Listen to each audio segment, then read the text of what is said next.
দর্শক, ইসলামে হিল্লা বিয়া বা ইয়েল্লেসারা নামে যে বিবাহ, সে বিবাহকে সে ফতোয়া ব্যবহার করে যে আলেম কন্ট্রাক্ট জানায় লিপ্ত হয়, তাদের হাতে কখনো ইসলাম নিরাপদ নয়। আমরা সেই বিষয় নিয়ে আজকে কথা বলবো। এই আলেমের কথাটা একটু শুনবো। তাইলে 3 মাস পরে আমি বলেছি 3 মাস পরে আপনারা ওই আগের স্বামীর সাথে বিয়া শাদী হয়ে যান, বিয়া শাদী আপনারা করে যাবেন। এইভাবেই হয়েছে। ওখানে এটা কি অপরাধ? হে 1-1.5 ঘন্টার ভিতরে হে বিয়ে করছে, বিয়ে করি হে সবাস করছে, করে হেরে আবার হে আমারে ডিভোর্স দিয়ে তার স্বামী তাকে তালাক দিয়েছে এবং সেটির ফতোয়া জানতে এসে ওই হুজুর মসজিদের মধ্যেই তাকে 2 ঘন্টার জন্য কন্ট্রাক্ট বিয়ে করে তার সাথে জানা করলো। ইসলামকে বারবার কলুষিত করছে কারা? ইসলাম কার উপর নিরাপত্তা? আল্লাহ ধর্ম, আল্লাহ নিরাপদ লাগবে। তবে হিল্লাল বিয়ের যেই ফতোয়া রয়েছে আবু দাউদ মুসলিম শরীফের, এটি হচ্ছে যদি কোনো মানুষ তার তালাকপ্রাপ্ত হয়ে যায় এবং সেখানে বিশ্বস্ত মানুষ লাগবে, যে তালাক দেওয়ার সময় কেউ ইমানদার মানুষ শুনেছে কিনা, এমন সাক্ষীরও প্রয়োজন হয়। যদি সে হিল্লাল বিয়ে যদি হয়, তাহলে তাকে অন্য জায়গায়, স্পষ্ট কথা, অন্য জায়গায় অপর পুরুষের সাথে বিবাহ দিতে হবে, কন্ট্রাক্টের নয়। এবং শারীরিক মেলামেশা থেকে স্বামী স্ত্রী যেভাবে হয় ঠিক সেভাবে সব কিছু হবে। যদি সে কোনো সময় তালাক দেয় নিজ ইচ্ছায়, তখন তাকে দ্বিতীয় স্বামী বিবাহ করবে। অর্থাৎ আগের স্বামী যিনি ছিল তালাক দিয়েছে তখন বিয়ে করতে, কিন্তু কথাবার্তার মাধ্যমে কখনো হিল্লা বিয়া জায়েজ নয়। কিন্তু বিভিন্ন হাদিস মোতাবেক যখন আমরা দেখি ইসলাম কিভাবে কলুষিত করছে, আল্লাহ পাক রব্বুল আলামিন বলেছেন, তোমরা ইসলামের জ্ঞান অর্জন করো তুলনা থেকে খবর পর্যন্ত। আর সেই ইসলামকে কলুষিত করছেন আপনারা।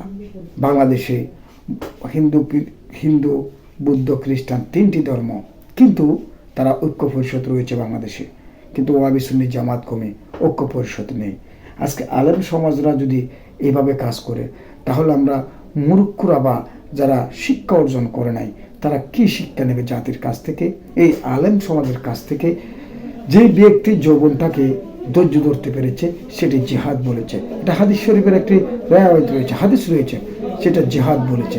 জিহাদ মানে যুদ্ধ নয়, জিহাদ মানে আপনাকে হুট করে মারতে বলে না। ইসলাম কাউকে কখনো নিজ পক্ষ থেকে আঘাত করে না, যখন তাদের দেওয়ালে ফিট রেগে যায় তখন প্রতিহত করে। কিন্তু আজকে এই যে কণ্ঠাকে যারা করে, আজকে সমগ্র জাতিকে তারা ছুট্ট করেছে।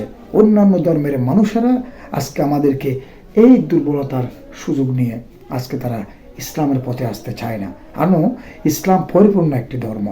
এক সময়ে হিল্লাল বিয়ের যদি আপনি যদি বলেন, হিল্লাল বিয়ের একটি কারণ রয়েছে। আসলে এক সময় এটা যখন যুদ্ধের ময়দানের সময়, যখন সাহাবারা যুদ্ধ করতেছে, ইসলামের যুদ্ধ চলতে, ওই তখনকার সময়ে একটা কন্ট্রাক্ট বিয়ে ছিল, যাতে তাদের দৃষ্টিভঙ্গি বাহিরে না যায় বা তাদের শারীরিক মানসিক দৃঢ়।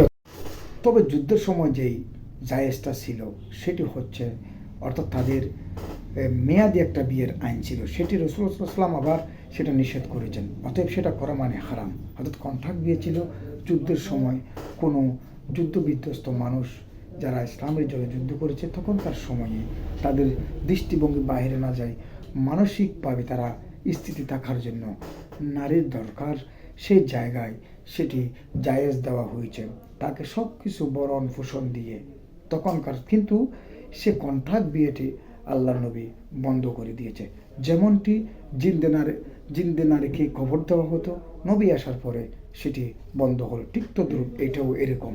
কবর জিয়ারত এক সময় বন্ধ ছিল, কিন্তু কবর জিয়ারতটি আবার চালু হলো। কারণ হচ্ছে আল্লাহ নবী বলেছে, মানুষ কবরে পাড়ে গিয়ে অনেক সময় ইমোশনাল হয়ে সেটি আল্লাহ রসুলের সাথে শরিক করতে পারে, যার কারণে কবর জিয়ারত। পরবর্তীতে এসে আল্লাহ নবী কবর জিয়ারত জায়েজ বলেছে। কারণ মানুষ মৃত্যুর পরে 3টে আমল নামা যায়: সদকায়ে জারিয়া, নেককার ছেলে সন্তান রেখে গেলে, এবং যদি কোনো মানুষ বৃক্ষরোপণ করে, গাছ থেকে ফল খায়, অক্সিজেন পায়। ধন্যবাদ।